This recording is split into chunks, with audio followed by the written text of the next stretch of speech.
Hello बच्चों, नमस्ते बच्चों। तो पिछले लेक्चर में हम लोगों ने बच्चों जो कि चैप्टर 3 दी गोल्डन टेम्पल हम लोगों ने पढ़ लिया था बच्चों, और आशा करता हूँ आप लोग इसको अच्छे से पढ़े होंगे और समझे होंगे बच्चों। सॉरी बच्चों। और तो आज हम लोग जो कि चैप्टर 4 है दी एप्पल ट्री के बारे में पढ़ने वाले हैं। इसके बारे में पढ़ेंगे बच्चों, जो कि दी एप्पल ट्री यानी एक सेब का पेड़ है, उसके बारे में देखेंगे, उसका जो खासियत है और वो किए हुए हैं और इसका क्या कारण है, इसके बारे में हम लोग पढ़ेंगे, इसमें क्या दिया हुआ है। और तो माइनर स्टडी में बच्चों आप लोग का बहुत बहुत स्वागत है बच्चों। इसी तरह से लाइक सब्सक्राइब और शेयर करते रहें, और don't forget to click on bell icon button of minor study. जो बेल की तरह सेप होगा बच्चों, उसको ऑन कर ले, क्योंकि उसी से आपका जो नोटिफिकेशन होगा वो मिलता रहेगा। तो हम लोग अब काम की बात करते हैं बच्चों, जो कि हम लोग आज क्लास 2 का CBSE इंग्लिश है सब्जेक्ट, और जो चैप्टर 4 दी एप्पल ट्री हम लोग पढ़ने जा रहे हैं। और तो एप्पल ट्री तो हम लोग अब स्टार्ट करते हैं बच्चों, जो कि there was an old apple tree in the garden of a farmer. There was, तो बच्चों यहाँ लिखा हुआ है there was an old apple tree in the garden of a farmer. Garden यानी बगीचा, एक फार्मर का जो बगीचा रहता है बच्चों, और वहाँ पे एक बहुत ही पुराना और विशाल जो सेब का पेड़ है वो रहता है, जो किसान का बगीचा है उसमें। It was so old that it had been stopped bearing fruit, क्योंकि ये बहुत जो पेड़ है एप्पल का वो बहुत पुराना या बूढ़ा बोल दे, वो हो गया, बूढ़ा हो जाता है बच्चों और पुराना, तो उसमें जो फल होता है बच्चों वो नहीं लग पाता है। सॉरी बच्चों। और मैनी स्पैरो, जो कि बहुत सारे जो स्पॉरे यानी गौराया हो गया, नाइटिंगल्स यानी बुलबुल, एंड स्क्वायरल यानी जो गिलहरी होती है वो इस पेड़ पर अपना निवास करते हो, जो कि इस जो स्पैरो, नाइटिंगल और स्क्वायरल का जो ये घर बोलते हैं बच्चों, ये इसका निवास हो गया, घर हो गया। और one day the farmer decided to cut down the tree, और एक दिन अचानक जो कि एक फार्मर है बच्चों, जो किसान है, उसका जो बगीचा में एक पेड़ है उसको जो ये काटने का सोचता है।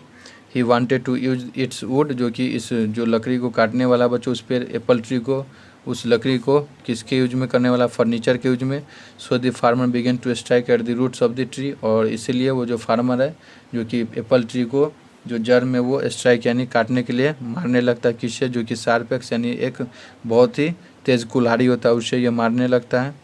ऑल दी स्पैरो यानी जितने भी गौराया है और जो बुलबुल है और जो गिलहरी है वो इस पेड़ पर रहता था, और वो रह कर के जो कि देखता है जो फार्मर है वो काटते हुए, तो ये चिल्लाने लगता है, started crying. They came down to the farmer and said sir please, और जो ये गौराया, बुलबुल और स्क्वायरल है वो नीचे आकर पेड़ से, और जो फार्मर है उसको सर प्लीज यानी कृपया, इस पेड़ यानी इस पेड़ को बकस दो या छोड़ दो, क्योंकि यही मेरा एक ही घर है। It is our only home, यानी यही मेरा जो रहने के लिए एक ही स्थान है, इसलिए जो पेड़ है उसको बख्श दो या छोड़ दो, नहीं काटो। ये बोल रहा, जो ये प्रार्थना कर रही है किसान से, जो नाइटिंगल हो गया, स्पैरो हो गया और स्क्वायरल हो गया, वो जो फार्मर है उससे विनती कर रही है। और but the farmer did not stop, लेकिन जो किसान है वो कुछ नहीं सुनता है। And started striking even harder at the root, और वो कुछ नहीं, जो गिरा कर बोलती है लेकिन वो कुछ नहीं सुनता, और वो जो फिर से अपने वार करने लगता है पेड़ के जड़ के नीचे, और इस बार और भी पहले से और भी ज़्यादा तेज़ी से वार करने लगता है बच्चों। We promise to sing to you in afternoon, और जो वे गौराया हो गया, नाइटिंगल हो गया, स्क्वायरल, वे प्रोमिस करती है कि जब आप आफ्टरनून यानी दोपहर में आप काम करके आएंगे और थके हुए होंगे, तो मैं आप लोग के जो कि गाना सुनाऊंगी। It will make you happy, जो कि आपको बहुत खुशी महसूस या प्रसन्नता महसूस करवाएगी। और रिक्वेस्टेड यानी जितने भी क्रिएचर्स हैं, जो जीव जंतु है, वो सभी इससे वादा और प्रोमिस कर रहे हैं। But their cries had no, लेकिन जो उसका जो स्पैरो हो गया, नाइटिंगल और स्क्वायरल जो कि क्रिएचर्स है, उस सब का जो प्रभाव है, जो गिरगिराती है, उस सब का जो किसान पर कोई प्रभाव नहीं पड़ता है। No effect on the farmer. He continue cutting down the tree, और वो लगातार पेड़ के काटने का सिलसिला जारी रखता है। He was in a hurry to finish by afternoon, और वो बहुत ही जल्दबाजी में रहता है, और वो चाहता है कि जो आज दोपहर है, आफ्टरनून, उसी समय तक मैं पेड़ को काट दूँ। As he raised his axe one more time, और वो अपना जो कुल्हाड़ी है वो फिर से ऊपर काटने के लिए ऊपर उठाता है। He saw something in the hollow, जब इस बार जब काटने के लिए ऊपर उठाता है तो वो क्या देखता है, एक हॉलो है पेड़ में, उसमें जो पेड़ में एक बहुत बड़ा हॉलो है, उसमें क्या बिहाइव का एक छाता है, वहाँ पे उसका घर है। One on looking at the beehive closely, और जो किसान है वो बिहाइव यानी जो मधुमक्खी का छाता है उसको बहुत नज़दीक से देखता है। The farmer found that it was full of honey, और जो किसान है वो उस हनी को देखता है जो कि उसमें पूरे जो मधुमक्खी का छाता है वो पूरे एकदम शहद से भरा हुआ है। ही टेस्टेड दी हनी, और वह जो मधुमक्खी का छाता उसमें से जो मध है उसको टेस्ट करता है, जो कि वह इट वाज वेरी स्वीट, वो बहुत ही मीठा रहता है। The farmer realise that tree was not useless, और अब जो किसान है वो महसूस करता है कि ये ट्री है वो उपयोगी है, न कि वो यूजलेस है। Its hollow was an ideal place, और वो जो हॉलो है जो बिल है वो वहाँ पे आप देख रहे हैं पेड़ में यहाँ पे आपको शो किया गया बच्चों, जो कि वो बहुत ही आइडल यानी पवित्र बोल दे या बहुत ही अच्छा जो मधुमक्खी के लिए वो घर है। ही thought if he took away दी हनी, और वो सोचता है जो फार्मर है वो सोचता है और हम हनी मधु को ले ले तो लिखा हुआ द बी वुड मेक, जो कि मधुमक्खी है वो और भी ज़्यादा, हम वहाँ से जो मधुमक्खी का छाता निकाल लेंगे तो मधुमक्खी और भी बनाएगी। They would certainly not live their safe home, और वो अपना जो सेफ यानी जो पवित्र या जो शुद्ध घर बोलते हैं या सेफ यानी सुरक्षित जो घर बोलते हैं वो नहीं छोड़ेगी।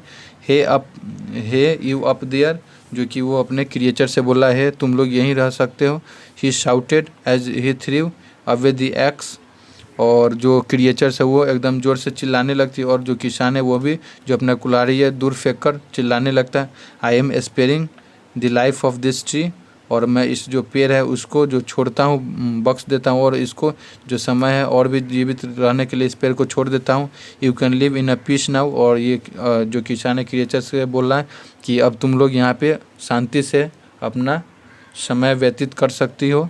दी sparrow nightingale and squirrel thanked him, और जो गौराया हो गया बुलबुल हो गई, और जो गिलहरी है वो जो किसान है उसको धन्यवाद देती है। The selfish farmer found something, जो कि सेल्फिश फार्मर है वो बाद में कुछ पेड़ से कुछ यूजफुल यानी उपयोगी सामान पाता है। It was the only reason the tree was still standing, यही जो रीजन था जो कि जो पेड़ है वो अभी तक खड़ा था यानी जिंदा था, वो उसको नहीं काटा। All the birds and squirrel thank the bees, और बाद में जो कि जितने भी पक्षी थे और जो गिलहरी है वो सभी जो मधुमक्खी है उसको धन्यवाद देती है, क्योंकि इसी के कारण जो ये पेड़ है और इसका जो घर बोल दे बच्चों ये बच गई। और बियरिंग यानी यहाँ हो गया गिविंग, और प्रोड्यूसिंग यानी बियरिंग यानी जो कुछ देना या कुछ उपजाना, स्ट्राइक यानी मारना, एक्शन या tool for cutting wood, wood requested यानी आस्क्ड पोलाइटली, कंटिन्यूड यानी वेंट ऑन, फिनिश यानी टू कंप्लीट, हॉलो यानी empty space inside something, closely यानी केयरफुल हो गया, रियलाइज यानी अंडरस्टूड, सर्टेनली यानी विदाउट एनी डाउट, सेल्फिश यानी greedy not caring for others, और फर्नीचर यानी some objects made for wood, sharp यानी having a thin edge, spare यानी हेयर टू लिव, क्रिएचर्स यानी लिविंग बींग्स, इन हरी इन रस्ट मैनर, रेज्ड यानी lifted, beehive यानी home of the bees, Honey यानी sweet food made by बीज, idol perfect reason cause. ये सब आपको बच्चों लर्न करना याद करना है, तो आप लोग जितना याद करेंगे आपका जो वर्ड मीनिंग का स्ट्रोक है वो बढ़ता जाएगा। तो माइनर स्टडी में आप लोग का बहुत बहुत स्वागत है बच्चों। इसी तरह से लाइक सब्सक्राइब और शेयर करते रहें, और फिर से हम लोग जो कि अगले लेक्चर में जो कि ये हम लोग चैप्टर ख़त्म कर लिया बच्चों। अब हम लोग अगले लेक्चर में चैप्टर 5 और लिटिल सीड के बारे में पढ़ेंगे। तो जो कि माइनर स्टडी है बच्चों उसको लाइक सब्सक्राइब और शेयर करना ना भूले, और ज़्यादा से ज़्यादा शेयर करें, और जो माइनर स्टडी का जो बेल आइकन बटन है उसको दबाना ना भूले, क्योंकि यहीं से आपको नोटिफिकेशन मिलेगा। तो फिर से अगले लेक्चर में हम लोग जो कि चैप्टर 4 तो पढ़ लिया बच्चों, और हम लोग अगले लेक्चर में जो कि चैप्टर 5 के बारे में बात करेंगे, चैप्टर जो कि दिस सीड है। और आप लोग को जो पढ़ कर आना है बच्चों, और जो क्वेश्चन आंसर है चैप्टर 4 का वो बना कर लाना है। तो फिर से हम लोग अगले लेक्चर में मिलते हैं बच्चों और लिटिल सीड के साथ। तो नमस्ते बच्चों।